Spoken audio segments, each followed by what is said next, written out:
666. What do you think of when you hear that number 666 or 666? And what do you hope to see in this video about 666? Just another gruesome story of death and destruction? Well, I'll warn you ahead of time, whereas you will learn from this video the true meaning of that number 666. It won't be near as dramatic or as preposterous as many of the past typical interpretations have been. The truth can be a letdown from the fantastical, overblown imposters of interpretations you've probably heard your whole life. But I'm not saying that the truth is not interesting. You will not be disappointed if you watch this video. And there's even a bonus. I'll be reviewing two separate explanations, both equally true and both indicating the same entities who are the beast named 666. Note that explanations 1 and 2 don't conflict with each other, but rather complement each other. They simply show two different perspectives. If you don't have the time to watch the complete video, at least watch interpretation number 1. And maybe then sometime in the future come back and finish the video. So on to explanation number 1. Here are a variety of images I found out on the internet of some past theories of the identity of 666. In the upper left corner is a crucifix with apparently the devil on it with a pentagram. That's the upside down 5-pointed star, and the number 666. To its right is a sign warning you that 666 is coming, meaning be scared, be very scared. In the upper right, a Star of David, a symbol in the Jewish faith, is shown with the number 666 in the middle, implying that the beast 666 is somehow related to Jews or the Jewish faith. Then, bottom left is a photo of the building at 666 Park Avenue in New York City that is owned by Jared Kushner, Donald Trump's son-in-law. In the throes of political stories being bandied about these days, some people have conjectured, mostly in a joking way, that its address being 666 means it has something to do with the Antichrist or the devil or the 666 beast. Then in the lower right is a 7-headed leopard with 10 crowns on its heads, labeled 666. All 5 of these illustrations show how very, very wrong these conjectures can be. None of them are correct. None. The artist of the bottom right 7-headed creature did not closely read the verses of the chapter that refers to 666. If he or she had, this would show a beast, unspecified in the verses, with 2 horns, not a 7-headed creature as depicted here. And to be absolutely clear about this, the upper right Star of David, the Jewish symbol, with the 666 inside, is completely off base. The real 666 beast had absolutely nothing to do with Jews or Judaism. What I'm going to tell you now may be the most surprising thing you'll hear about 666. He's already been here, done his damage to the manifestation of God who was sent to us to give us God's message for this new era, and both the 666 beast and the Messiah have already left the scene. And yes, I am telling you here and now that the Christ Spirit has already returned to earth with a new revelation from God. He appeared in the 1800s in the Middle East. He passed away in 1892 and is buried in Israel, the Holy Land to several of the faiths of God, including this new faith of God that you may have never heard of before this video. He was that thief in the night that Jesus warned his followers about. Most Christians have missed his coming for the last 156 years since his first declaration of his identity and mission in 1863. But I'm not going to tell you much about the returned Christ in this video. This video is about 666, his opposition, the beast. I thought I'd mention at this point that I have several videos on Bible prophecy fulfillment if you want to do more research at some point about the new Messiah. If you haven't seen it already, I'd advise watching my video entitled Christ Has Returned. After you watch this video, of course, just go to youtube.com, then in the search box on that site, enter my channel name shown here, Integral Destiny 9. That's Integral Destiny 9, all one word with the number 9 at the end. Then look for the video, Christ Has Returned. Okay, back to the topic again. Here are some additional entities that have at various times by various people through the centuries been proposed as being the beast with the name 666, such as Roman Emperor Nero, a pope, which one of the popes changes as popes change and as the person interpreting the prophecy feels moved to select, Hitler, even the Prophet Muhammad himself, a future leader of take your pick, the United Nations, the European Union, the Trilateral Commission, the Illuminati, and even Ronald Reagan, among many others. None of these were 666 either. Why couldn't they have been the beast 666? Because none of these past proposed beasts sheds any light whatsoever on the specific objective of the prophecies in the book of Revelation. That objective is to tell us, masked in symbolism, when and where the Christ Spirit will return, otherwise known as the Messiah of the latter days. The book of Revelation is not principally about worldly political happenings among humans. It's about the Messiah to come and human reaction to it. Only, as I mentioned before, the Messiah has already been here and gone. So our discussion about the meaning of 666 must begin with going back to the chapter in which 666 is mentioned and review the entire chapter, not just that one verse. Plucking out one or two Bible verses out of context is almost certain to result in errors in the understanding of what any one or two verses actually mean. The very first verse of the 13th chapter of the book of Revelation begins thus, quote, "The dragon stood on the shore of the sea, and I saw a beast coming out of the sea.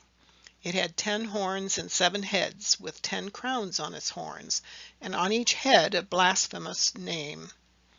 The beast I saw resembled a leopard, but had feet like those of a bear and a mouth like that of a lion. The dragon gave the beast his power and his throne and great authority." One of the heads of the beast seemed to have had a fatal wound, but the fatal wound had been healed. The whole world was filled with wonder and followed the beast.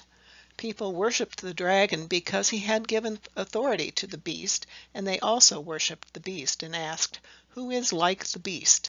Who can wage war against it?" End quote here. A note here. If you want to learn more about the dragon and the other beasts, see my video titled Revelation Revealed on my YouTube channel I mentioned before, Integral Destiny 9. On to verse 5, quote, "The beast was given a mouth to utter proud words and blasphemies and to exercise its authority for 42 months. It opened its mouth to blaspheme God and to slander his name and his dwelling place and those who live in heaven." End quote.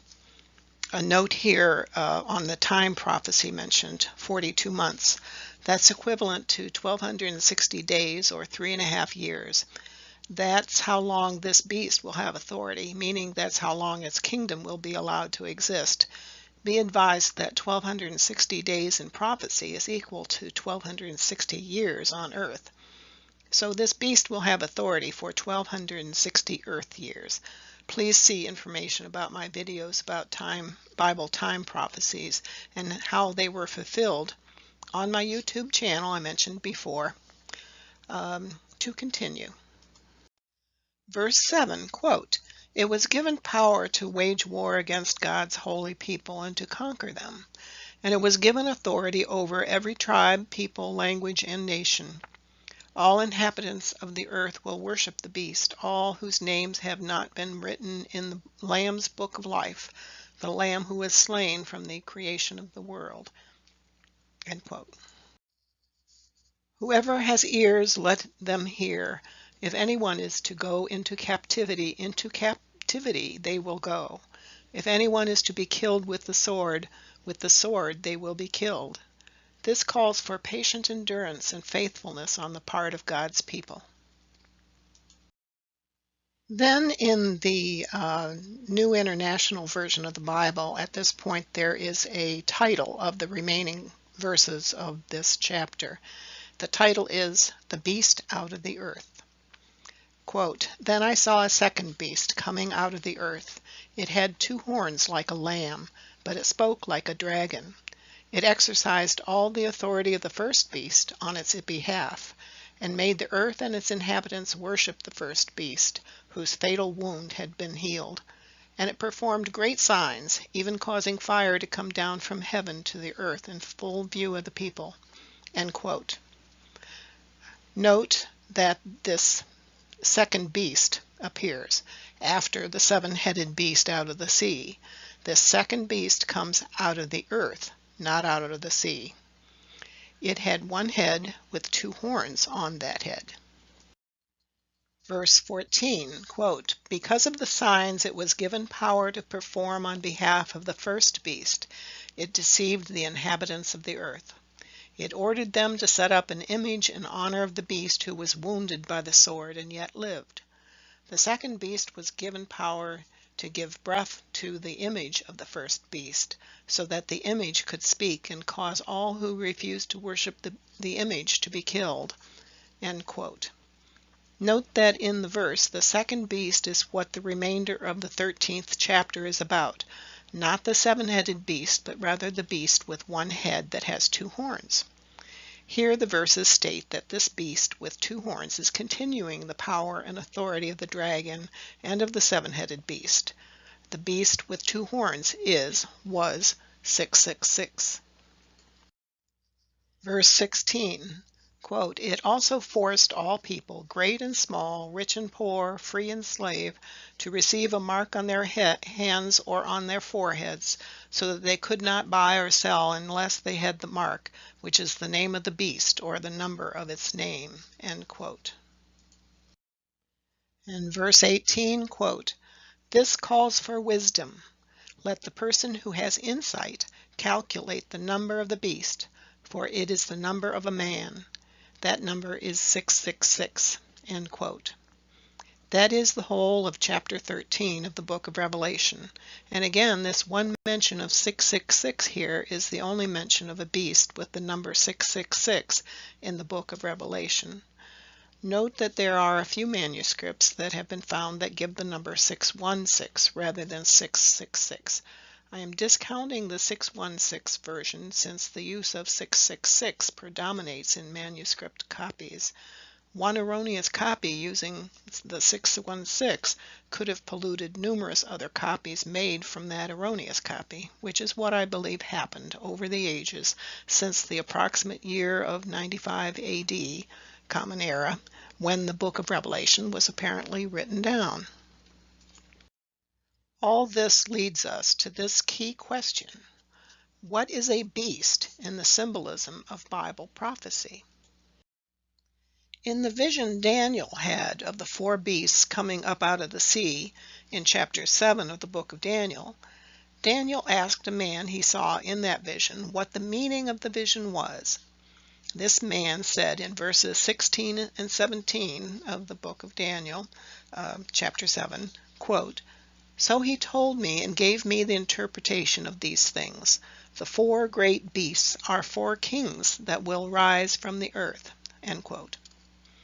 Therefore, we know that in prophetic visions, a beast symbolically represents a king on earth, an earthly king, not a spiritual king. A spiritual king would be a manifestation or prophet of God. The book of Revelation closely follows the book of Daniel in its terminology and in its time prophecies as well. That's why we know that a beast in the book of Revelation means the same thing as in the book of Daniel, an earthly king. Therefore, 666 is a king or a kingdom who would fight against the returned Christ spirit upon the Messiah's appearance on earth. With all these misdirected and false past interpretations out of the way, now we can investigate the real meaning and identity of 666. We have to go back to that last verse of chapter 13, quote, "This calls for wisdom. Let the person who has insight calculate the number of the beast, for it is the number of a man. That number is 666, end quote. We'll start our quest with the very first sentence of that verse, quote, "This calls for wisdom," end quote. It's very likely you mentally skipped over this sentence before. It's easy to run right by it. The verse says wisdom is needed to identify the beast and that we have to calculate the number of the beast. This statement seems so routine and unimportant, but it is everything but unimportant. A note here, the Greek word they translate as calculate in English could also mean to count or to reckon. So let's put our thinking caps on regarding these clues. Let's start our investigation by finding where else in the Bible it speaks of both wisdom and 666.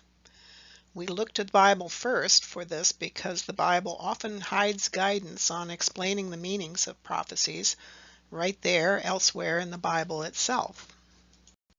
So think, what Bible story principally involves wisdom as a main theme? The most famous Bible story involving the topic of wisdom is the story of King Solomon's wisdom. So we need to go back to the book of 1 Kings, chapter 3, verses 10 through 12 for some guidance. And here is that quote, "The Lord was pleased that Solomon had asked for this. So God said to him, 'Since you have asked for this, and not for long life or wealth for yourself, nor have asked for the death of your enemies, but for discernment in administering justice, I,'" meaning God, "'will do what you have asked. I will give you a wise and discerning heart, so that there will never have been anyone like you, nor will there ever be,'" end quote. So what this is saying is that God granted to Solomon, in verse 12, a wise and discerning heart, meaning God granted Solomon wisdom. Also note that last sentence, that God stated that Solomon's wisdom would be more than anyone like you, nor will there ever be anyone else so wise. Next question or clue, did King Solomon ever deal with the number 666? Not the beast numbered 666, but rather some other topic that includes the number 666 in any way in any of the verses dealing with King Solomon. As with many other terms and events in any book of the Bible, we'll look elsewhere in the Bible for similar passages that could be related to 666 and King Solomon. The first appearance in the Bible of the number 666 is in 1 Kings chapter 10, verse 14, in connection with King Solomon, that one having wisdom. Here is that verse from 1 Kings chapter 10, verse 14, in connection with King Solomon, quote, "The weight of gold that came to Solomon yearly was 666 talents of gold," end quote. The emphasis on the terms wisdom and 666 through King Solomon shows a linkage, definite linkage between these verses. Revelation chapter 13 verse 18 and the 1 Kings chapter 3 verses 10 to 12 and chapter 10 verse 14.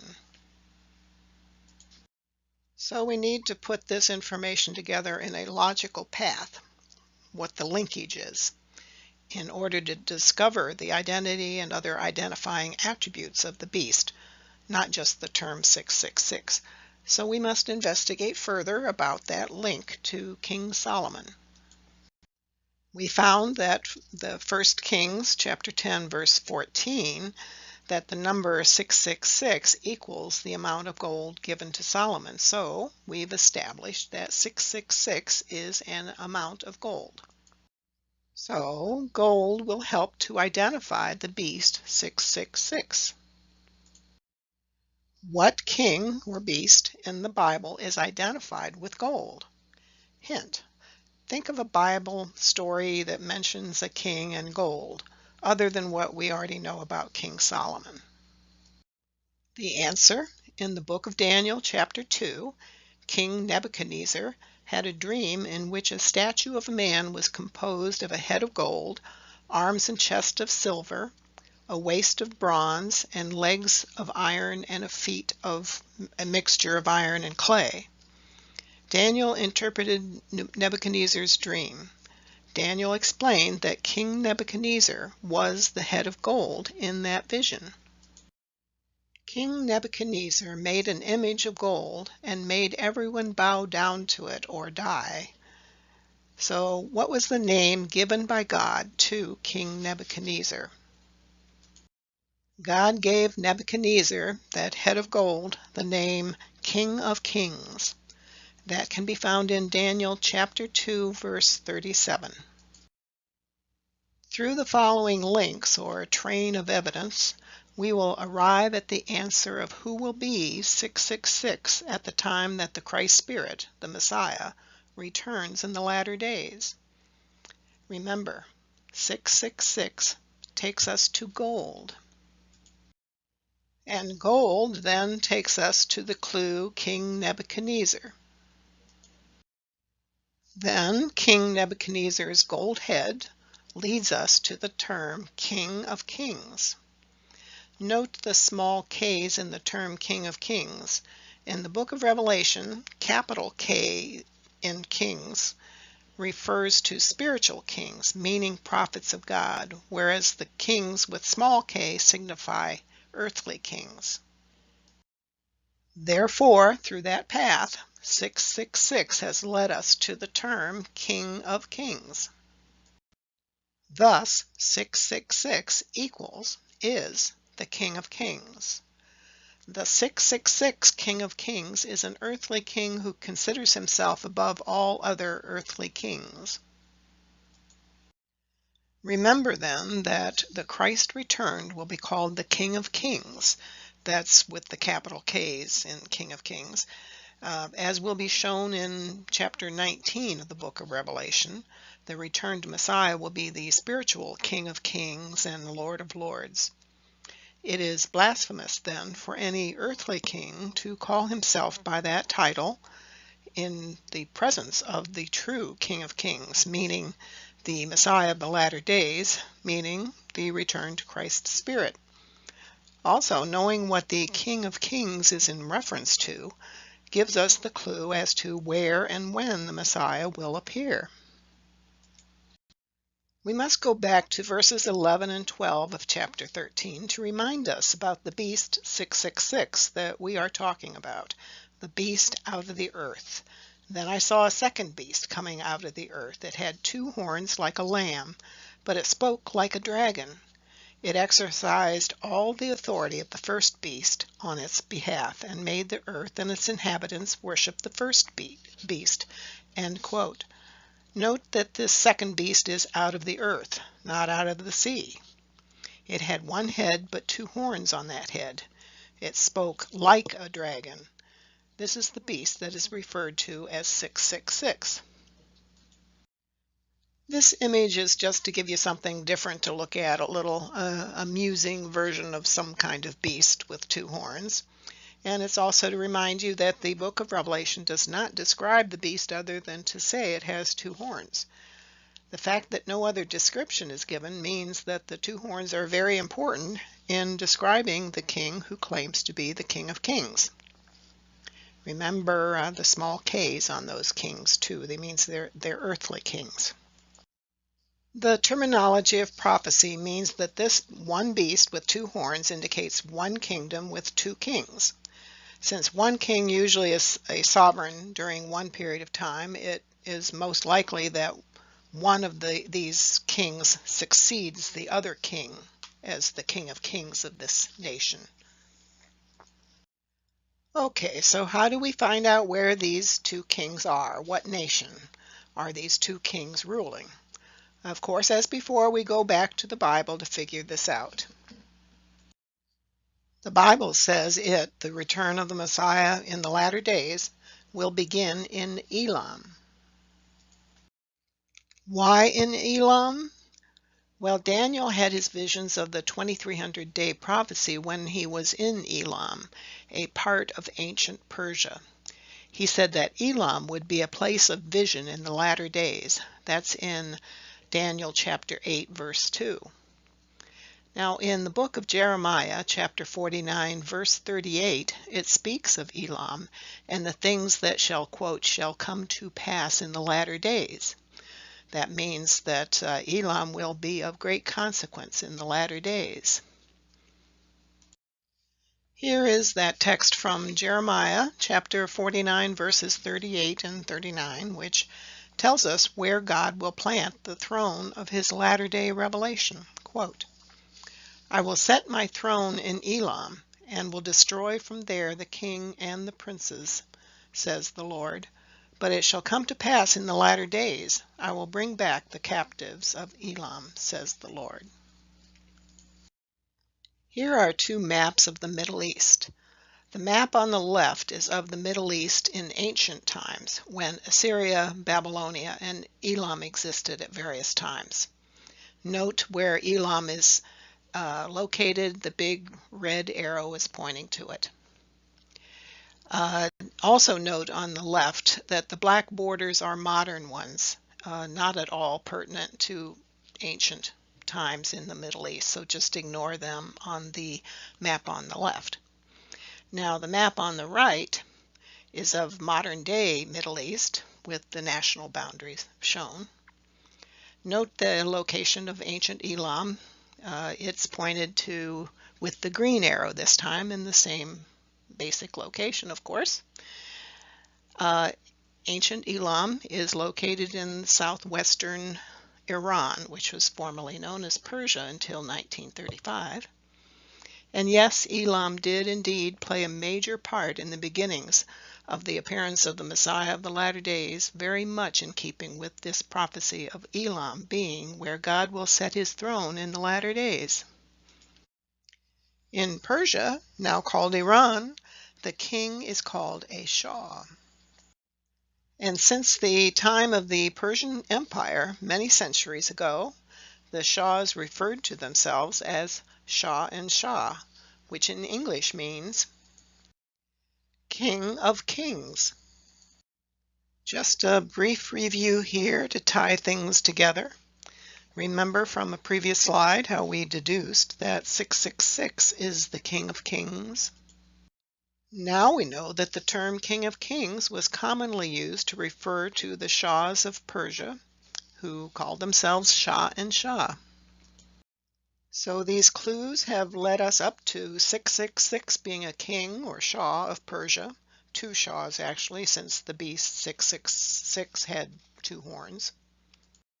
So when will this happen? When might these two Persian kings appear who would make life difficult for the new Messiah of the latter days by doing their evil deeds against the Messiah? The beast would first appear in 1844 when the appearance of the new Messiah began through the public proclamation of the Elijah figure, the Lamb of Revelation, of the Messiah's dispensation. Now, how do we know this? There are two sources for this date of 1844 Common Era.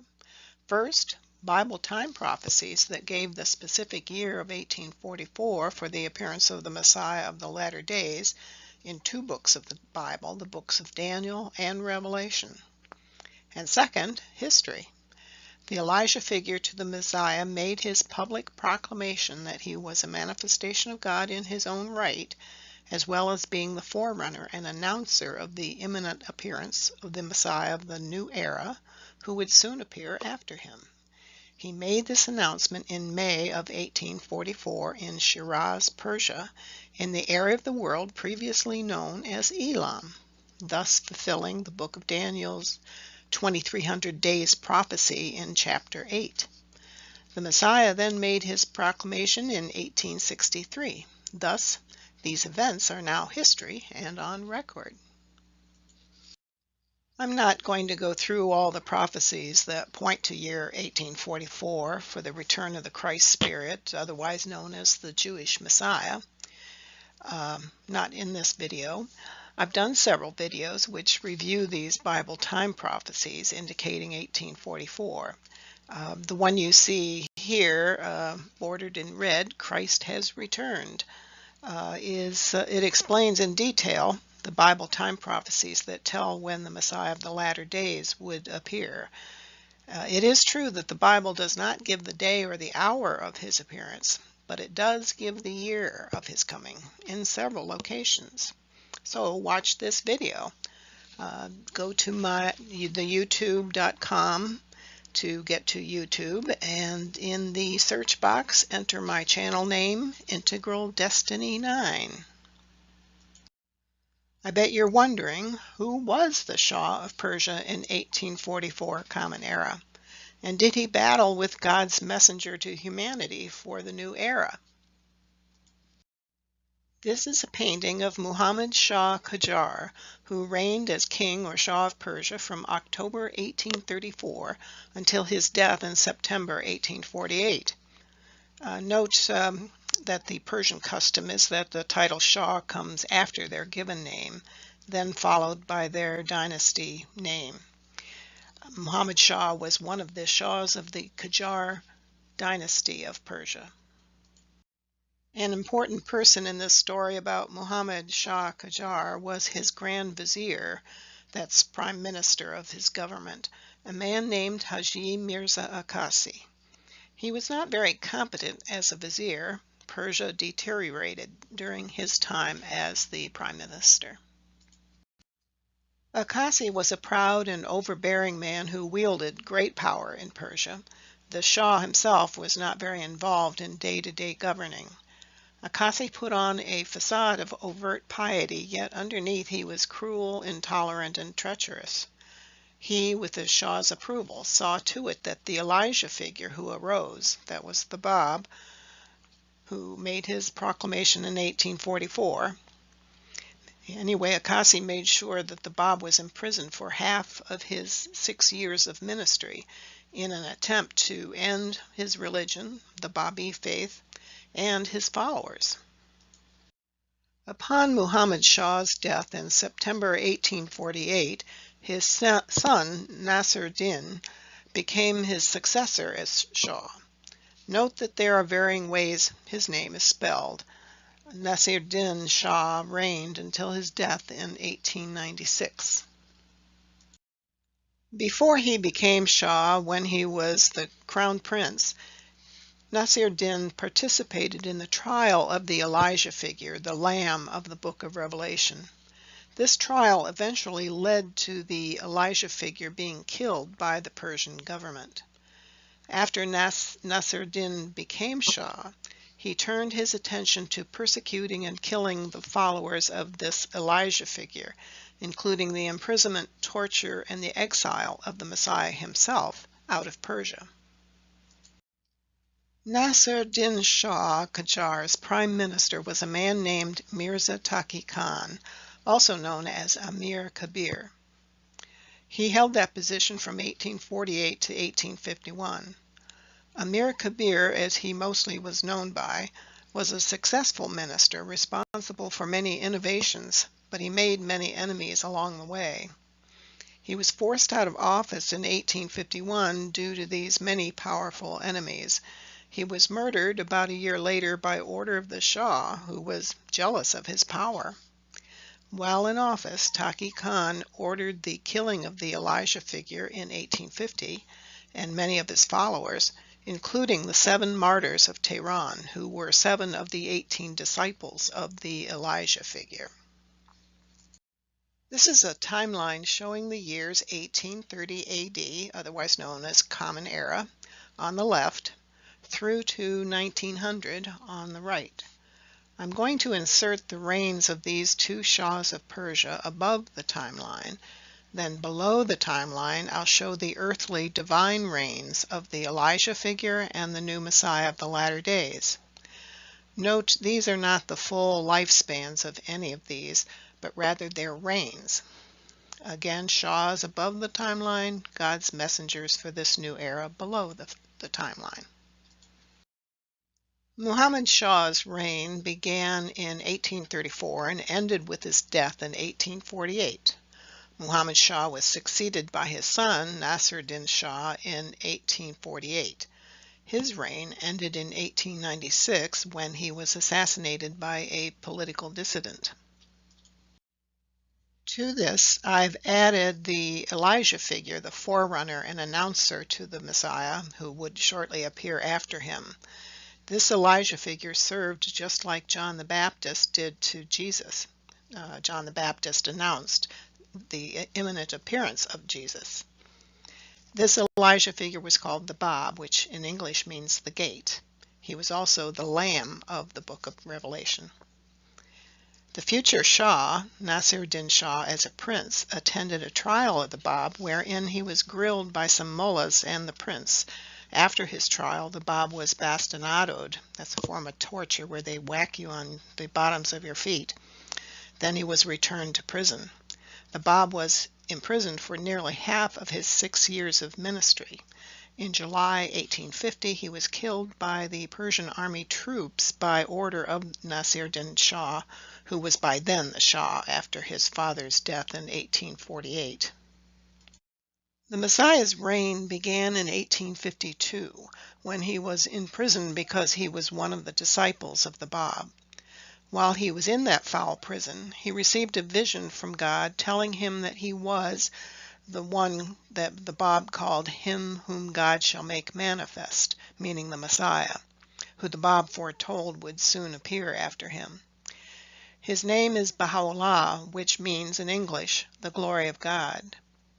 Nasir-Din Shah's government confiscated all of Baha'u'llah's property and assets and banished him from his native Persia for the remainder of his life. He was exiled first to Baghdad in the Ottoman Empire for about 10 years, then several subsequent exiles until the final exile in 1868 by the Sultan of the Ottoman Empire to Akka, a prison city on the coast of then Palestine. He spent the last 24 years of his life in that area. He was not allowed to leave the area. This illustration is showing how the reigns of these two beasts, that is, the two kings of Persia, overlapped the earthly divine reigns of the Lamb, that's the Elijah figure, and the one who sits on the throne, that's the Messiah, who were the Bab and Baha'u'llah respectively. Thus, the term King of Kings was the name of a man, a king or beast, who would and did oppose the returned Christ. That's the Bab, who was the Lamb, and Baha'u'llah, the Messiah. This fulfills Bible prophecy about the two-headed beast, 666, who opposed the promised ones of the latter days. And to wrap all this up, we've got the when, the time the beast would appear, the year 1844, the place, Persia. We now know who the beast was, the two Shahs of Persia, and we have knowledge of the names of God's messengers to humankind, the persons who are the Lamb of the book of Revelation and the one who sits on the throne, meaning, respectively, the Elijah figure who was the Bab, the forerunner, and the new Messiah, Baha'u'llah, which means the glory of God in English. Remember, when we found out when the Messiah was to appear, then we would know who the beast, the king, would be, who would oppose the Messiah and his followers. Just another reminder about this video I mentioned before, Christ has returned. It's about the fulfillment of Bible time prophecies about when the Messiah, the returned Christ, would return. Just a reminder. I thought I'd also let you know that there is another clue that points to Persia as where the Messiah of the latter days would appear. The Bible's mention of Michael, the chief prince of Persia, who was to battle the king of Persia. That's in Daniel chapter 10. In Daniel chapter 10, verse 13, when it was speaking of the future in the time of the latter days when the Messiah was to appear, there's mention of a prince of the Persian kingdom who would apparently cause problems at that time, and that Michael, one of the chief princes, would help the man in the vision who was speaking. Here's the quote. "But the prince of the Persian kingdom resisted me 21 days. Then Michael, one of the chief princes, came to help me because I was detained there with the king of Persia."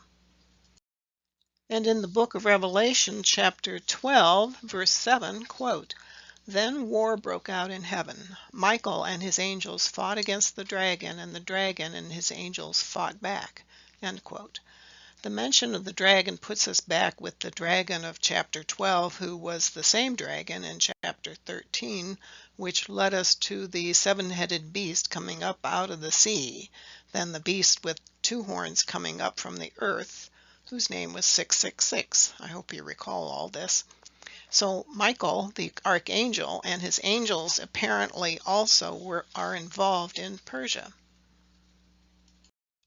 And that is because Michael is the archangel Michael, who is also the Messiah of the latter days, Baha'u'llah. So now you know 666 has been explained, and it's nearly all in the past.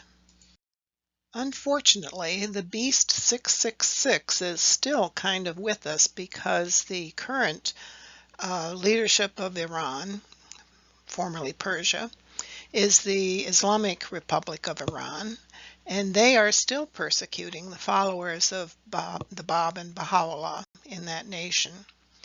The followers of the Bab and Baha'u'llah are called Baha'is.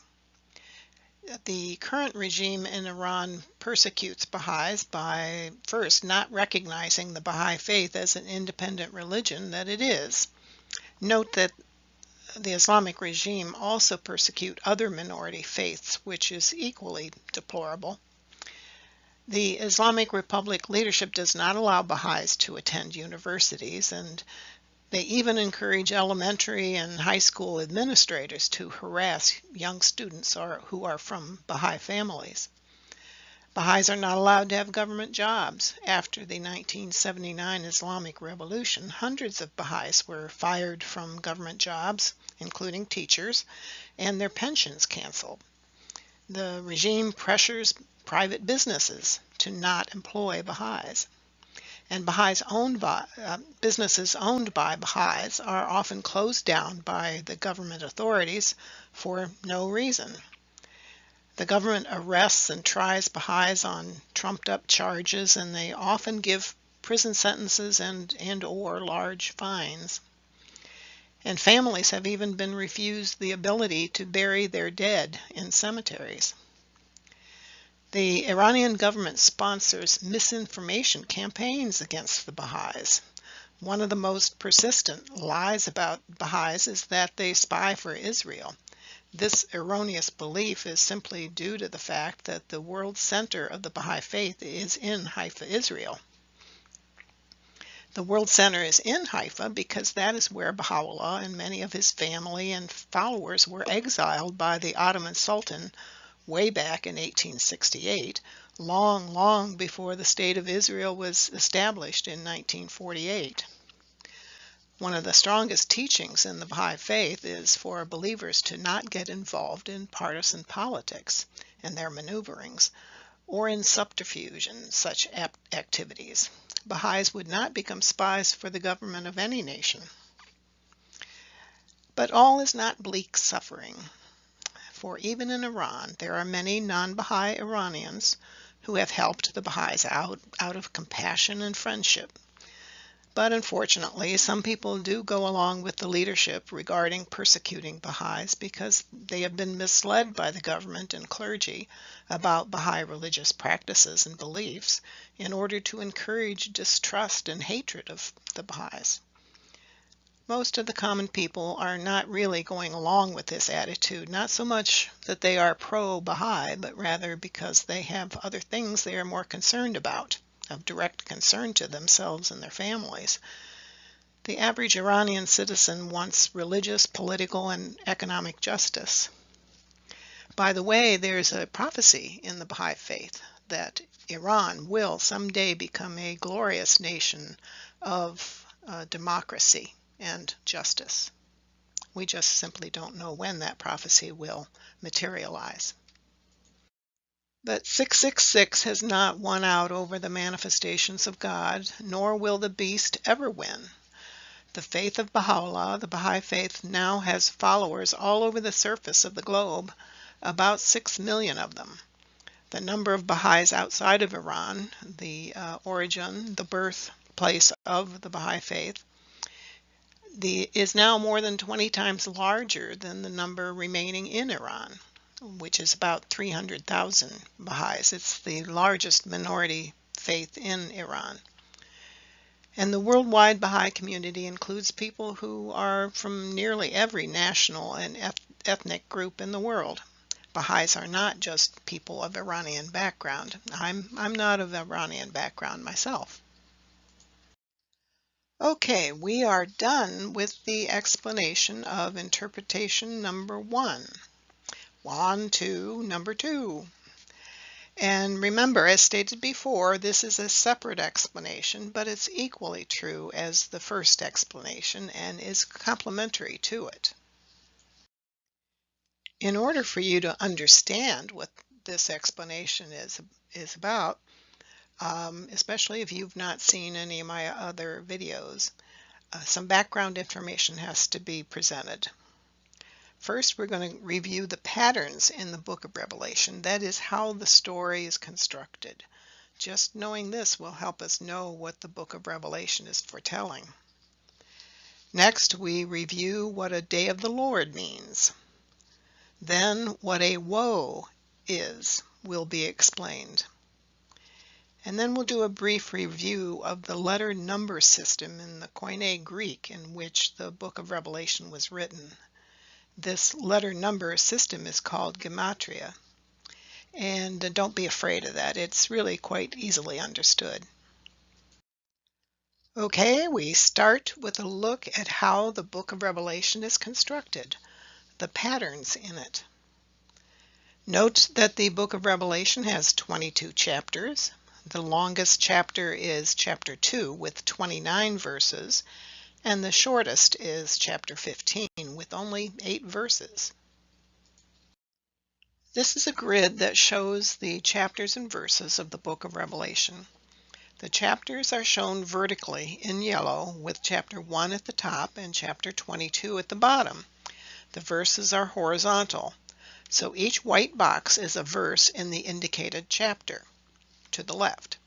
There are 3 rows showing the verse numbers. That's in the pink shaded rows.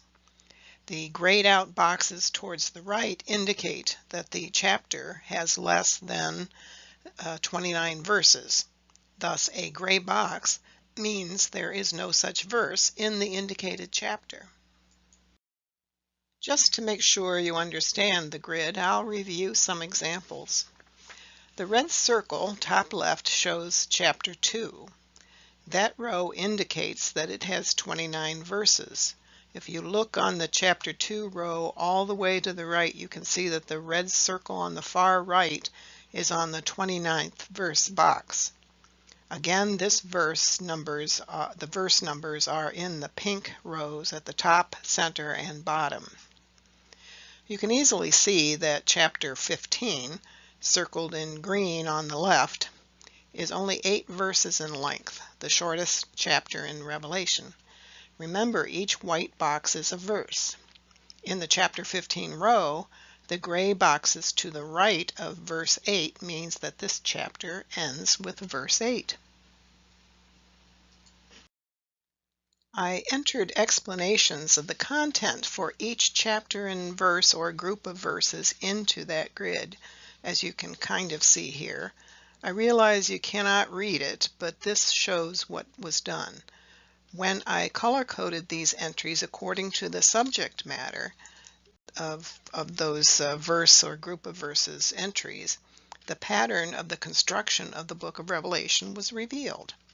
Note the blue, light green, light purple, and dark purple colors of the boxes in particular. I'll be explaining it a bit more so that you'll understand that what I'm telling you is not just plucked out of thin air. There is evidence and rationale for the second explanation of the meaning of 666. From this plotting and color coding of the meanings of the verses by chapter, it was shown that the book of Revelation is a vision story, a prophecy vision story, told in chronological segments that are repeated through several cycles or roundings. To show the pattern of a cycle of the telling of the vision, we'll start with the letters to the churches. That's from chapters 2 and 3. They're followed by a scene in the throne room in heaven in which the Lamb and the one who sits on the throne are introduced. That's in chapters 4 and 5. An explanation of who the Lamb and the one who sits on the throne will be reviewed shortly. We're going to look at the pattern shown in chapters 2 through 5, where the orange bordered box is indicating on the grid here. These are the 7 churches to which the 7 letters were sent. And note that each letter is uniquely addressed and worded for each of the churches. The first letter to the church of Ephesus, the second letter to Smyrna, third to Pergamon, fourth to Thyatira, fifth to Sardis, sixth to Philadelphia, and seventh to Laodicea. Note the map on the left of the eastern Mediterranean Sea area from about the time the book of Revelation was written, around 95 AD or Common Era. The landmass is in green. Present-day Greece is in the upper left, and present-day Turkey is shown with the area of the 7 churches bordered by the light blue box on the left. That small blue box area is enlarged on the right, where you can see where the 7 churches were. Note that several of these cities no longer exist at all, and all this area is now in a country, Turkey, that is majority Muslim, not Christian. Since most of these churches no longer exist, the meaning of this prophecy in the book of Revelation must mean something other than literal letters to churches. Jesus referred to his body of followers as a church, a religion, in other words. Therefore, these letters to the 7 churches are actually letters to the 7 major religions of the world. The first letter is to the Abrahamic faith. That faith is lost to antiquity now, but it still had some followers at the time of Jesus. Second is Judaism. Third is the Hindu faith. The fourth letter is to the Zoroastrian faith. Then going on to chapter 3, we continue with the 5th letter to the Buddhist faith. Then 6th to Christianity, and the 7th letter is to the future faith of Islam. It obviously did not exist at the time John of Patmos had his vision. This slide is just for some clarity to show, I hope, which letter symbolizes which church or religion, as noted. If you are wondering about the question mark above the Abrahamic faith on the far left, it just simply means that there is no absolutely definable known symbol for the monotheistic faith that Abraham practiced and taught. And Muhammad was indeed a prophet of God who brought Islam. However, 2 of the 3 bad beasts of Revelation wounded the leadership of the faith, and we'll be talking more about that shortly. The next 2 chapters after that, chapters 4 and 5, describe the throne room in heaven, including some key figures in future events. 2 figures central to the book of Revelation are introduced in chapters 4 and 5, and those are the Lamb and the one who sits on the throne. So, who are they? These figures are foretold in other Bible prophecies about the latter days or end times. The Lamb is the Christ returned in the station of Elijah. He is the return of Christ, but also the forerunner of the one who sits on the throne. The Lamb is the Elijah figure of the new dispensation of the Messiah of the latter days. The one who sits on the throne is the foretold Messiah, the Christ returned in the station of the Father, also known as the Lord of hosts and the glory of God. Where did I get this reference to the Christ returning in the station of the Father? Both of these figures are foretold in the book of Luke. This is Luke chapter 9, verse 26, quote, and Jesus is speaking here.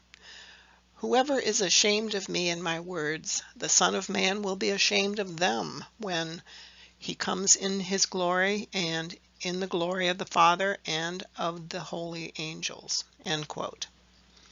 I've added the 1 and 2 in the verse to show the two separate clauses in the sentence, which indicates that it's two separate manifestations of the Son of Man, the Christ Spirit, who will appear. So it's the Son of Man will be ashamed of them when, number 1, he comes in his glory, and number 2, he comes in the glory of the Father. The phrase after the number 2 entry, quote, "and of the holy angels," is a reference to the book of Revelation chapter 19 description of the Messiah as coming with an army. It's an army of heavenly angels to assist him in a spiritual war. Not an actual war, but a spiritual war. With the 7 letters to the religions in chapters 2 and 3, then adding the introduction of the Lamb and the Messiah in chapters 4 and 5, the first chronological round of events, culminating with the arrival of the Messiah on the far right, is accomplished. It is interesting to note that the future faith of Islam is foretold in the book of Revelation, but it's obvious that Muhammad was not the prophesied Messiah of the latter days, who is obviously to come after Muhammad. There'll be more about that later. For the next round of events, the pattern then changes a bit to exclude the faiths that won't be directly involved in the appearance of the Lamb and the Messiah, including the now extinct, mostly Abrahamic faith, the Hindu faith, Zoroastrianism, and the Buddhist faith. They are not excluded in the remainder of the book because they don't count. That's not at all the case. The Lamb and the Messiah are coming for all humanity, not just a few. It's just that the events and the appearances of the Lamb and the Messiah for the remainder of the prophecy will more directly involve the remaining faiths in the story and the territories they occupy in the Middle East.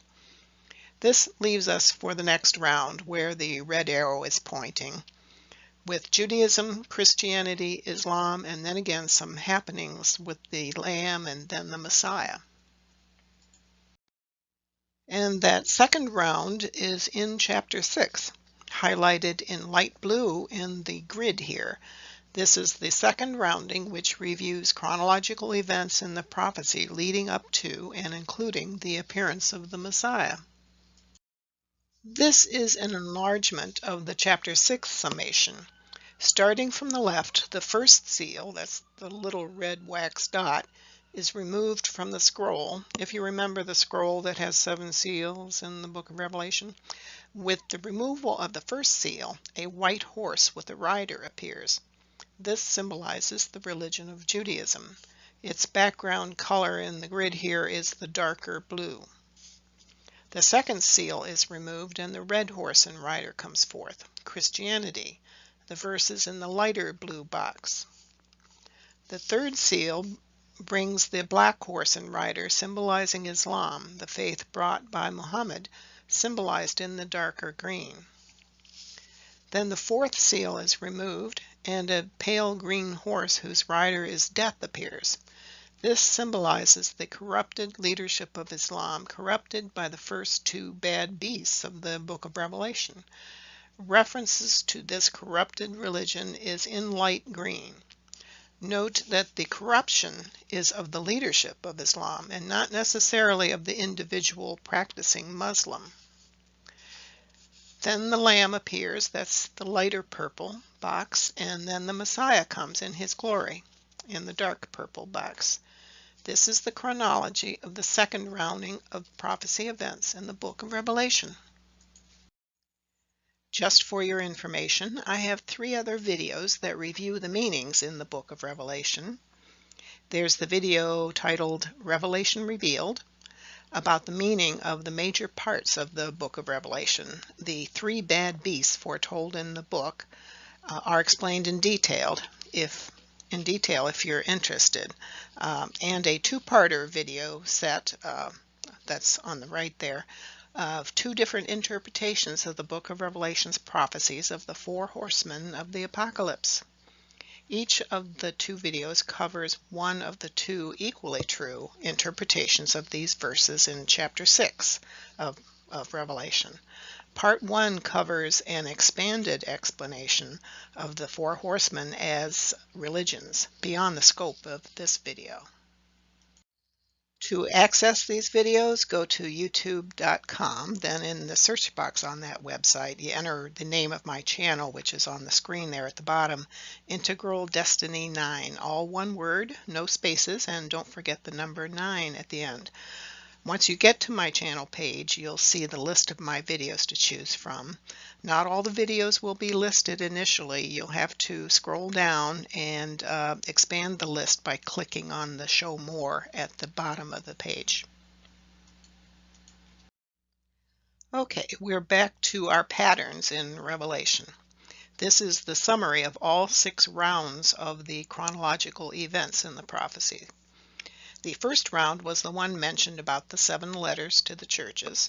The second round is from chapter 6. The whole chapter is one round from Judaism through to the coming of the Lamb and then the Messiah that we already reviewed. The third round of the story is in chapters 8 through 10. The fourth round drops Judaism and Christianity and only reviews the future coming of Muhammad. That's the dark green rectangles.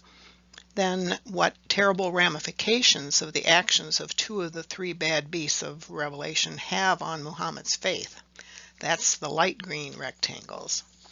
Then matters involving the Lamb, then the Messiah. The 5th round drops the pure faith of Islam, that's the dark green rectangles, and starts with the wounded Islam, that's the light green, after the dastardly doings of the 2 beasts have made their way with Islam. Then it goes into matters dealing with the Lamb, who was the Bab. The round ends again with matters dealing with the Messiah's, Baha'u'llah's, appearance. The 6th round of the prophecy story drops references to Islam and starts with matters concerning the Lamb. Then most of the remaining chapters of Revelation deal with the Messiah, especially his new revelation from God, that is, the law from God and guidance for all humanity for the next 1,000 years, meaning for the 7th millennium. So we have established that the book of Revelation is constructed of the story, prophetic story of 6 existing faiths at the time of Jesus, and the one future faith, Islam, before the coming of the Lamb and the Messiah of the latter days. Next, we will explain what a day of the Lord or day of God is. Here are some Bible sources of the term and its definition of the day of the Lord. From Ezekiel chapter 30 verse 3, quote, "For the day is near, the day of the Lord is near, a day of clouds, a time of doom for the nations," end quote. From Malachi chapter 4 verse 5, quote, "See, I will send the prophet Elijah to you before that great and dreadful day of the Lord comes," end quote. And Acts chapter 2 verse 20, quote, "The sun will be turned to darkness and the moon to blood before the coming of the great and glorious day of the Lord," end quote. What those verses are saying is that the day of the Lord is when a manifestation of God appears in the world. In other words, when God sends a divine prophet to spiritually educate humanity. We know that for sure because the Acts chapter 2 verse 20 quote is paraphrasing the prophecy of Jesus from Matthew chapter 24 for when he, Christ, is to return as the Messiah of the latter days. Note that Acts chapter 2 verse 20 speaks of the sun turning to darkness and the moon to blood, just as Matthew chapter 24 describes conditions when the Christ Spirit would return.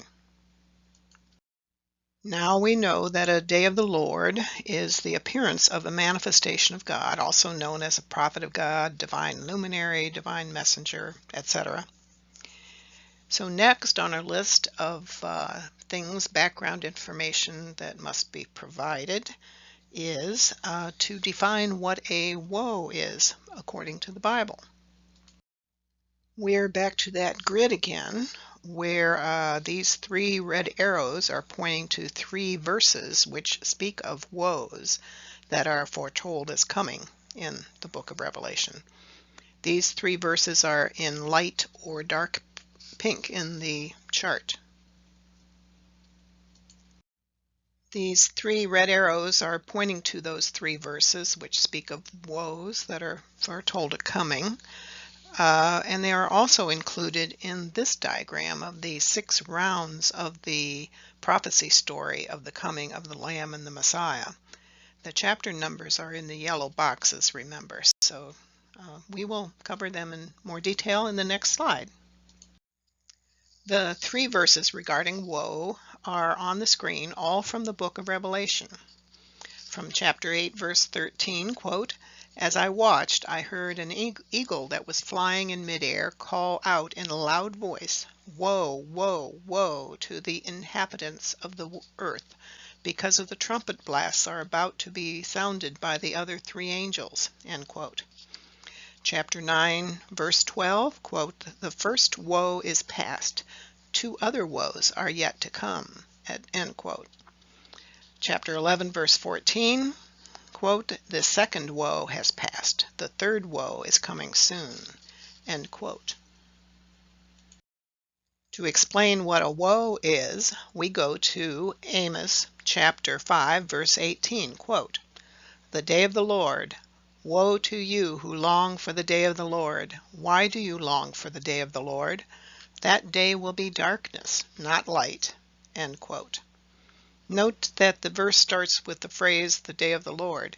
That is actually how it starts in the New International Version of the Bible. I did not insert it into the verse. So the Bible is stating that when God sends a prophet or a manifestation of himself to earth, it is a time of darkness, meaning spiritual darkness. That's why God sends his messengers to educate us spiritually, to help us rise above the spiritual darkness of the times into the light. Therefore, a woe is that prophet or manifestation of God sent in the day of the Lord, because humanity will feel the woes of that time of spiritual darkness before the light makes itself known. Let's look back again at that quote from chapter 8, verse 13. Quote, "As I watched, I heard an eagle that was flying in midair call out in a loud voice, 'Woe, woe, woe to the inhabitants of the earth, because of the trumpet blasts about to be sounded by the other 3 angels.'" End quote. So 3 woes are to happen. Woe, woe, woe. It's simple to count how many, 3, to the inhabitants of the earth. The symbolism of Revelation states that trumpet blasts will be sounded when these woes come. A trumpet blast is symbolic of a king coming, usually an earthly king. We think of it in pageantry associated with a king coming. But these trumpet blasts are announcing the coming of 3 manifestations of God, 3 prophets of God. The book of Revelation is, thus, foretelling the appearances of 3 prophets or manifestations of God after the time of Jesus Christ. These 3 prophets will appear in the future that is, to the time the book of Revelation was written, which was around the year 95 AD or Common Era. Well, remember that illustration I had before of the 6 rounds of the story of the prophecy story in Revelation? Well, I have enlarged that here so that the 6th one doesn't even show up at the bottom, and parts of a couple others don't show up to the right, so that we can more easily see those pink cells representing the 3 verses where it's mentioned something about woes coming. Here the red arrow is pointing to verse 13 of chapter 8, wherein the woe, woe, woe prophecy of the coming of the 3 manifestations of God is given.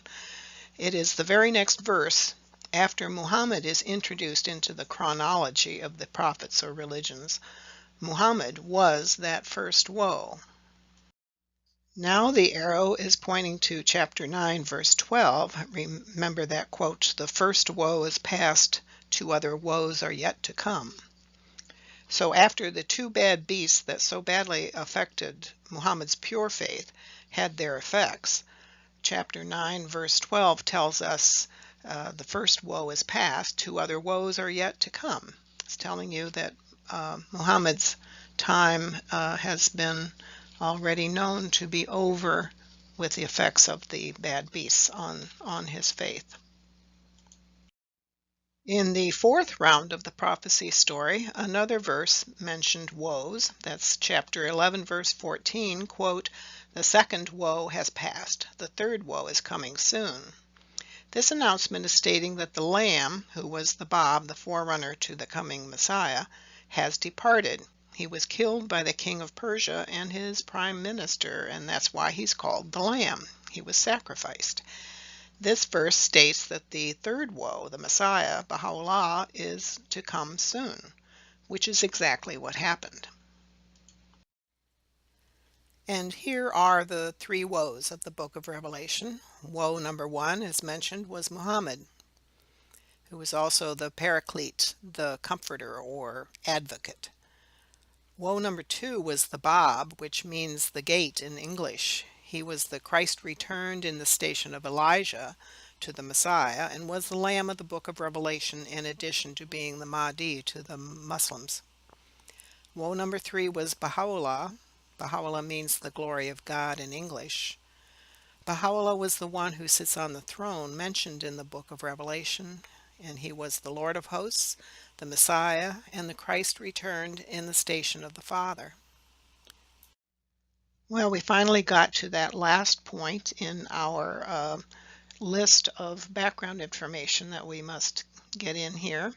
And next we go into Gematria, which is a system, a number letter system in language, especially ancient languages, where the alphabet system is also used to represent numbers because they lacked the numerals at that time.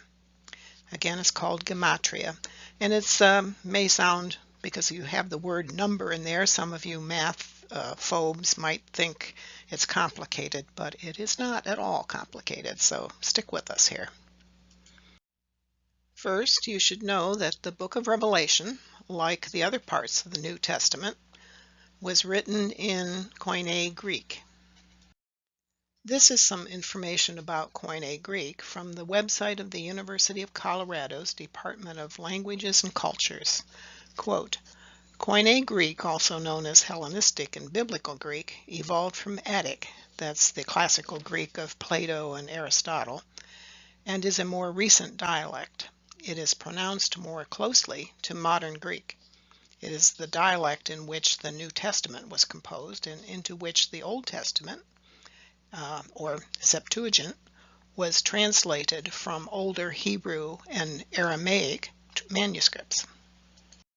Now let's talk about numbers in the Bible. Sometimes numbers in the Bible have no real significance. Other times they have very special significance. There are 3 basic different kinds of numbers in the Bible. There's literal numbers, which means simply that 5 means 5, 140 means 140, etc. There are no hidden meanings. The context of a number in the text will tell you that generally, unless it's really, really, really hidden well. Then there's time prophecy numbers. In time prophecy, a day in prophecy equals one actual Earth year. That in turn means that one prophecy year equals 360 Earth years. The Bible uses a 360-day year in prophecies. See my video, Christ Has Returned, for a full explanation of time prophecy numbers. And the third type of number is mystical or symbolic numbers. The next several slides will explain about the third kind. The mystical or symbolic numbers are used here with the 666 number. Again, the context of the verse may indicate a hidden or symbolic meaning to the number. So the letter number system in the Bible is called gematria. Letters may represent numbers in Hebrew texts and in the book of Revelation. Most letters of the Greek, Hebrew, Aramaic, and Arabic alphabets have a number meaning. Please note that the letter number systems that were mentioned of the alphabets were known before the writing of these texts and not devised afterwards. In the next few slides, I'll be showing you some tables that will tell you what the numerical values of some Greek letters are. Here, I just want to explain a little bit about the tables. In this case, they're all about the Koine Greek language. You'll note that is in the first column on the left. In the second column from the left, it's just there as an explanatory column and won't be in any of the tables you'll see from now on.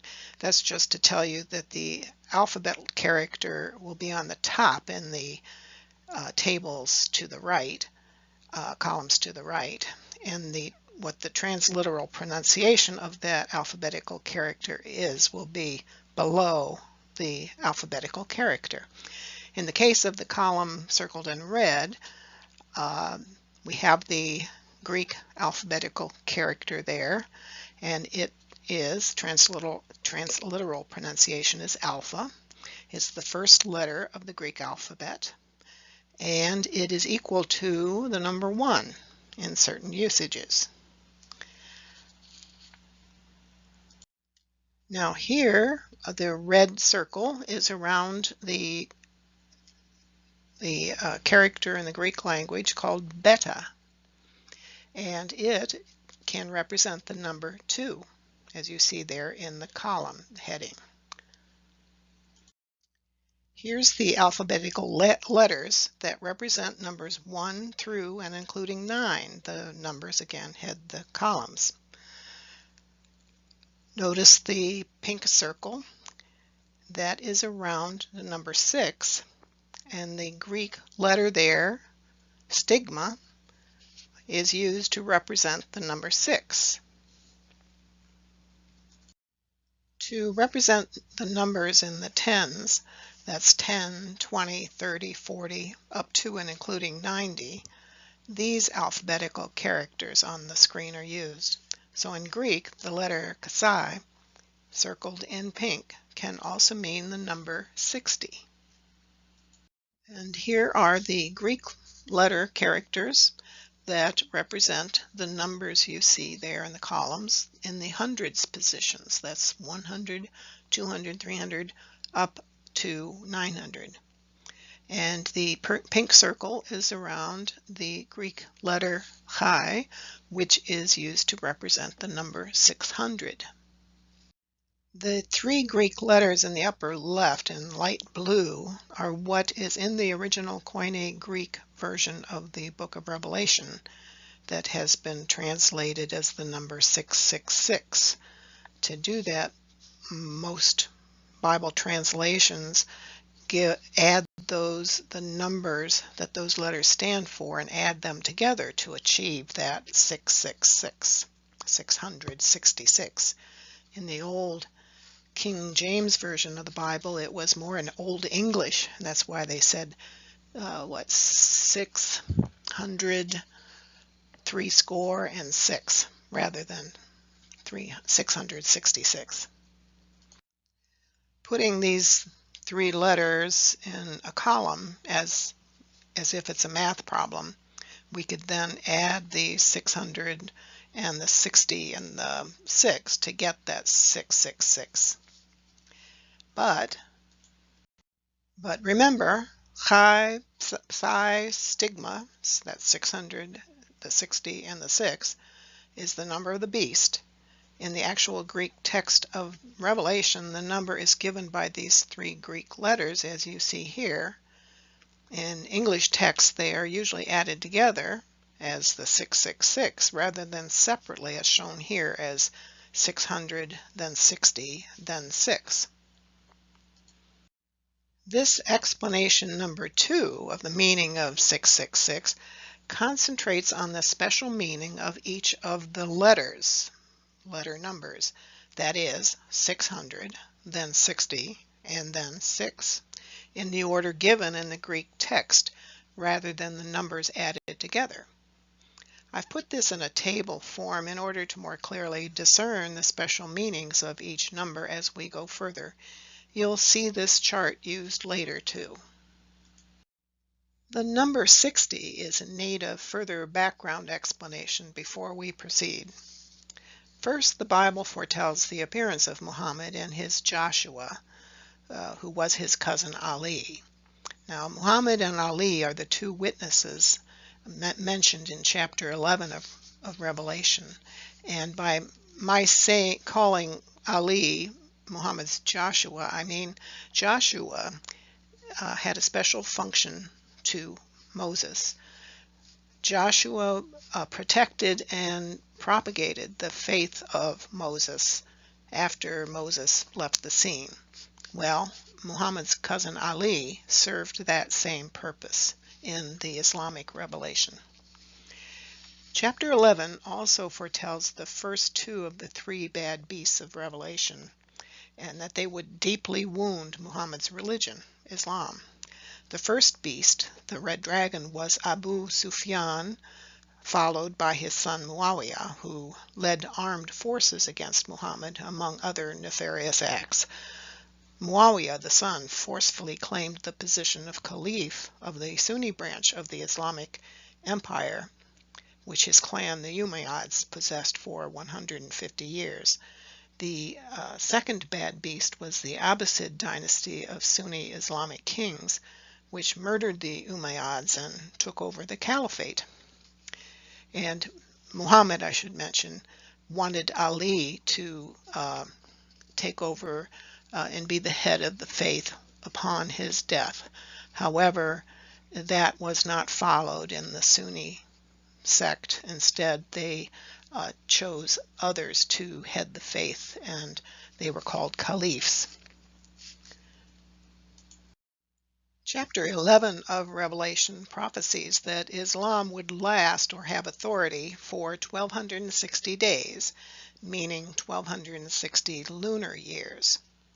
The year 1260 in the Islamic calendar was the year that the Lamb, the Bab, proclaimed his station as the promised one of Islam. That's the Mahdi, the returned 12th Imam. Note that Islamic year 1260 is the same year as 1844 in the Western Gregorian calendar. The Bab, the Lamb of Revelation, was also the Christ returned in the station of Elijah. So that Revelation mentioning that Islam would have authority for 1260 lunar years is a recognition that at the end of those 1260 lunar years, that's when the Christ would return. Islamic prophecies foretell that the year 60, referred to as the term the year Gars in the Persian prophecy in Farsi, meaning the year 1260 in the Islamic calendar, would bring special events regarding the religion of Islam. Most Shia Muslims believe this was a prophecy of when the Mahdi, the 12th Imam, would return. Others understand it to mean the date of what the Quran calls the Great Announcement, or the resurrection would occur. So The year 1260 is referred to as the year 60. To emphasize this point, I'll reiterate that the term 60 is actually a reference to the Islamic calendar year 1260, in which the promised one of all existing faiths, not just Islam, was to appear. And remember, the year 1260 in the Islamic calendar was the year 1844 in the West's Gregorian calendar. Another important tidbit of information is that the Lamb, that is the Bab, brought a new calendar with his dispensation, which began in 1844. That calendar is a solar calendar of 365 days, but it has 19 months with 19 days each, which totals 361 days. The remaining 4 or 5 days are called intercalary days and are added to the 361 days, which equals the 365 or 366 days in leap years of the solar calendar. The first day of the first month of the Baha'i calendar, it was at first the Babi calendar, but it became the Baha'i calendar when Baha'u'llah proclaimed that he was the Messiah. So it is the Baha'i calendar. The first day was on the Gregorian calendar day of March 21st, 1844. So every March 21st, Baha'is observe their New Year's Day. The Bab was killed by the Persian government with instigation by the Muslim clergy on July 9th, 1850. That was in year 6 of the Baha'i era calendar. That is the 6th year in the Baha'i calendar. This calendar was initiated by the Bab, as I mentioned, who was the Lamb, then later adopted as the Baha'i calendar after Baha'u'llah declared his identity as the Messiah. When the Bab was killed, Baha'u'llah was basically his chief disciple at that point. He became the most well-known of the remaining disciples. Also, by the end of 1850, still in year 6 of the Babi calendar, many of the other disciples were killed by the government or fanatical Muslims, making Baha'u'llah one of the few remaining living disciples. By this year 6, the Shah of Persia, especially his evil prime minister, identified Baha'u'llah as a key person in the Babi faith, so that the Shah thought if he got rid of Baha'u'llah, this new religion would die out and not challenge his and the Muslim clergy's authority in Persia. Persia is now Iran, of course. Now, I do hope I can make this slide understandable to you. When God sends a new manifestation of his will to us on earth, the figure in the upper left is symbolizing any manifestation of God, who God sends to us periodically. Negative forces, symbolized by the green minus signs, react by trying to counter the word of God that the manifestation brings. This negative reaction is through human reactors demonstrating this spiritual negativity. Human beings who do not want to obey God or have any restrictions placed upon them that might counter their pursuit of wealth, power, or simply their lifestyles. This rebelliousness is much like an adolescent who rebels against his parents' rules that are intended to improve his character. Note that there isn't just one minus sign. There are multiple human vectors of this negativity that arise. So the manifestations of God, such as Abraham, Moses, Krishna, Buddha, Zoroaster, Jesus, Muhammad, the Bab, and Baha'u'llah, were the Word of God. When each of them appeared on earth, their opposites also appeared as kind of a coalescence of the human rebelliousness that is our animal natures, which do not want laws placed upon us. Moses met up with that negativity when he had to contend with idol worship. The same with Muhammad, by the way. Human negativity is what crucified Jesus and killed some other manifestations of God as well. We might think of this negativity like the opposites shown here, matter and antimatter. In physics, the subatomic particles of antimatter have properties opposite to those of normal matter, for instance. Then when we have light and darkness, in physics, light is electromagnetic radiation from photons given off by atoms. It's a form of energy, not mass. Dark or darkness is the absence of this electromagnetic radiation. If we speak of light in the sense of spiritual light, it's much the same relationship. Spiritual light is from God. Spiritual darkness is the absence of that light. The same with good and its opposite, evil. Good means exhibiting good attributes and actions, and evil is the absence of such good attributes or actions, the opposite of good. Much the same as Christ, the Greek Christos, which means anointed one, or Messiah, meaning a manifestation of God. Antichrist is a person or actions that are working against God's manifestation on earth or against his teachings. This Antichrist negativity can exist even after the manifestation of God has passed from this earthly plane, as long as humans rebel against his message. We're back at those three numbers again, 600, 60, and 6.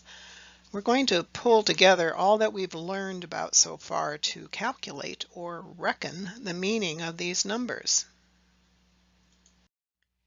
These numbers, 600, 60, and 6, point to when these negative forces, the beast, first appear when these three woes, the three manifestations or prophets of God, when they appeared. The negative forces, the beast who was against Muhammad, specifically in the book of Revelation terms, this was personified by Abu Sufyan, the emir or king of Mecca. He was the principal king or beast who was the first to recognize Muhammad as an enemy of his way of life and rebelled against Muhammad starting around the year 600 AD.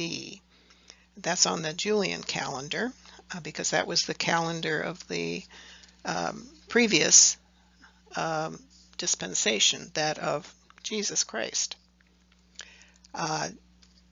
One of the key things that Abu Sufyan fought against was Muhammad was trying to, his chief purpose was to get rid of the idolatry in the Arabian world, and Abu Sufyan depended upon idolatry as the emir of Mecca for his wealth.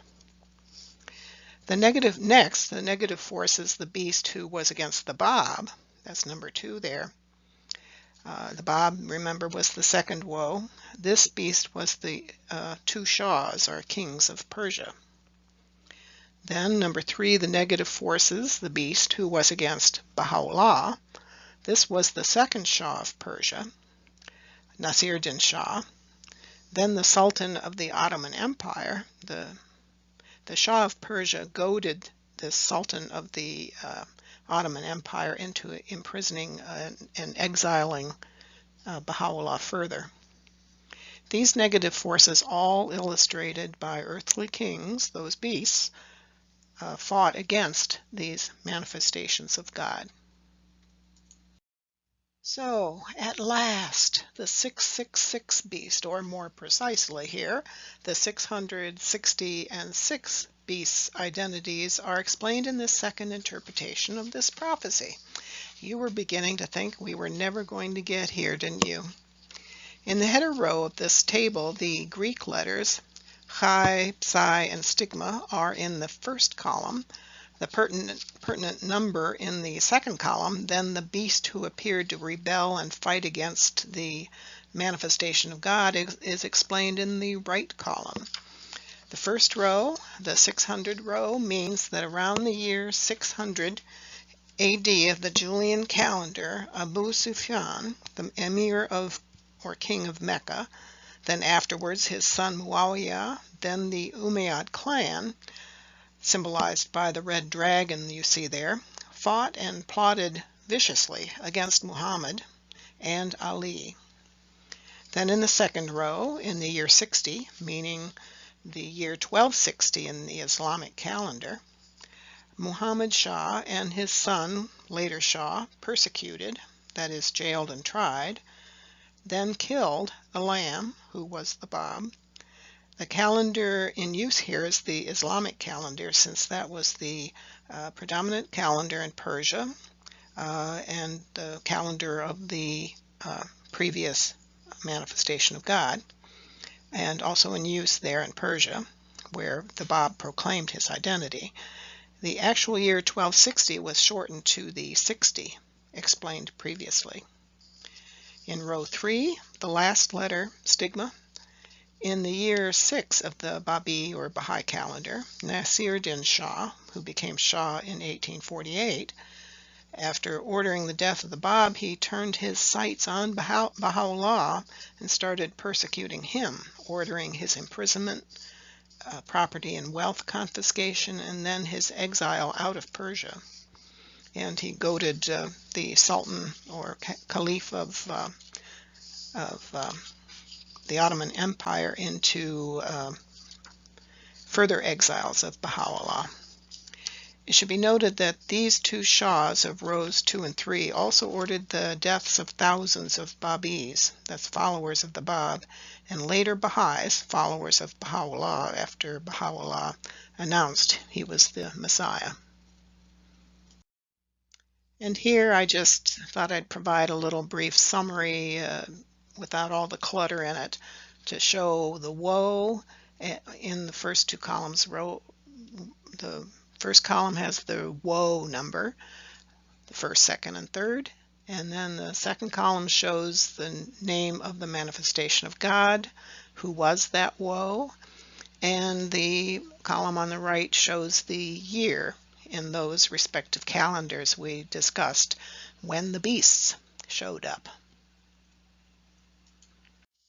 And now you know 666 has been explained, just as I promised, probably in more detail than what you ever really wanted to know. And if I might suggest, tell your friends to watch this video. Spread the word. And if you're interested, I've included from this point to the end of the video some additional sources of information about the Bab, Baha'u'llah, and the Baha'i faith. The two websites you see listed here are designed for seekers who want more information about the Baha'i faith, its main figures, history, teachings, etc.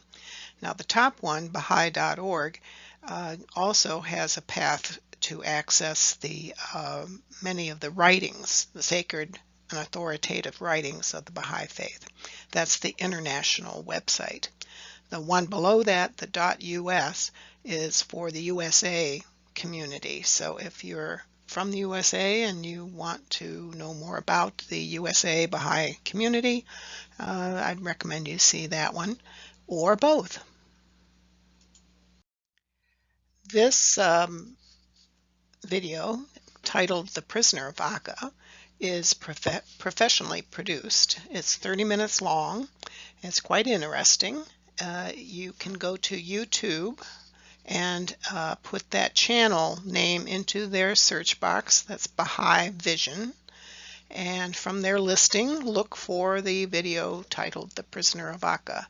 Or you could actually, in the youtube.com webpage, you can just enter the name of the video into the search box and you might get to that from there. I have several other videos that explain how the Bab, Baha'u'llah, and their faith, the Baha'i faith, fulfill other Bible prophecies. Just go to youtube.com and into the search box on the website there, enter my channel name, which is Integral Destiny 9, shown here on the slide. Remember the number 9 at the end, and there's no spaces between the letters.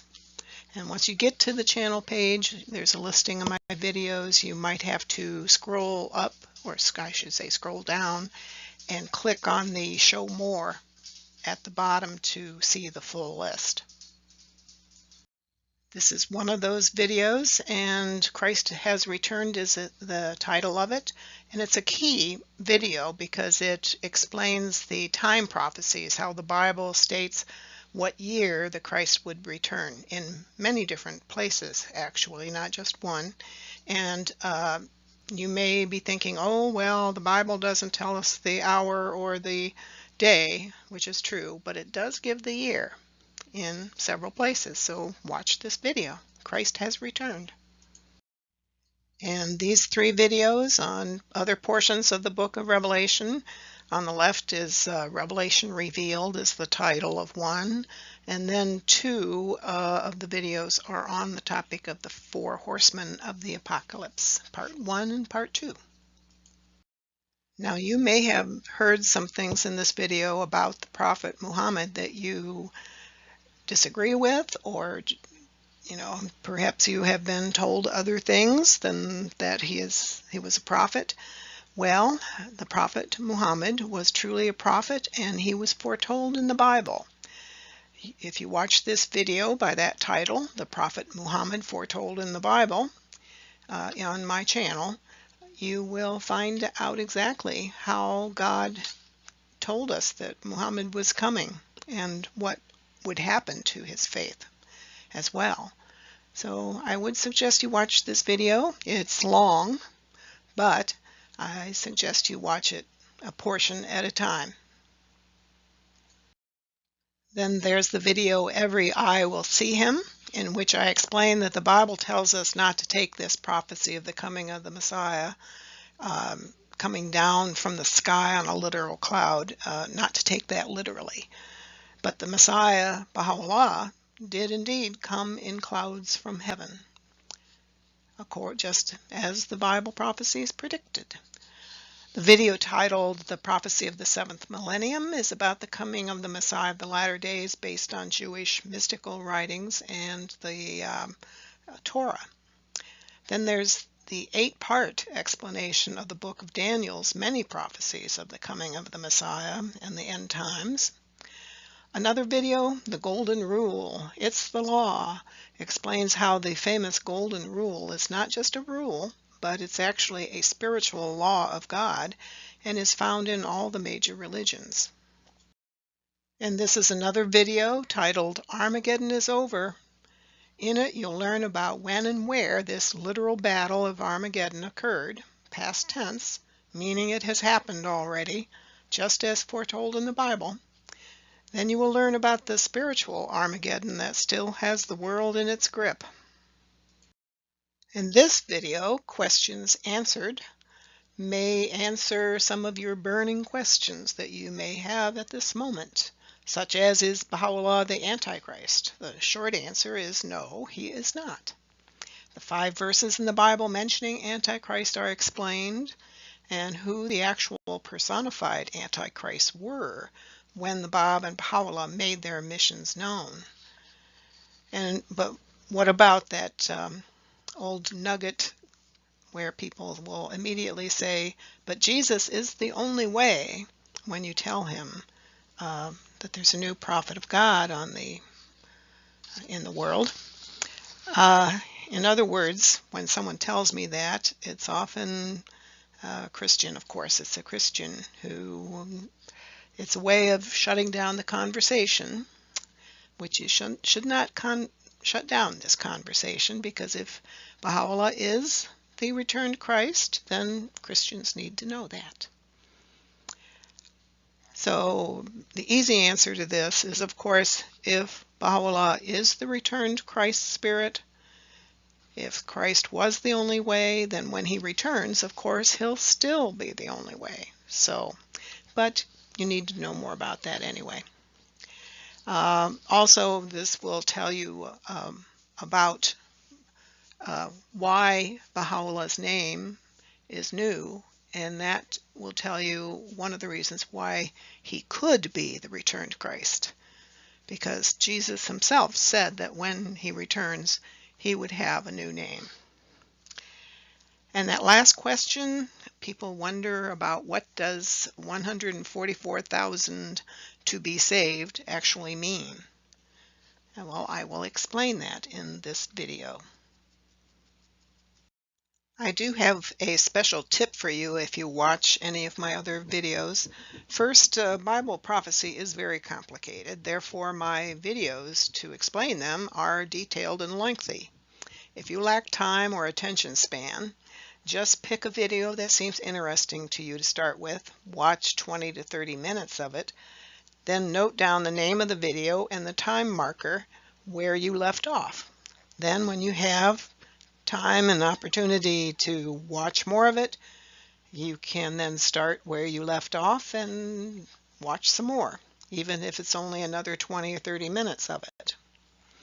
For your information, you don't get any points for speed in watching the videos. Comprehension is the most important thing.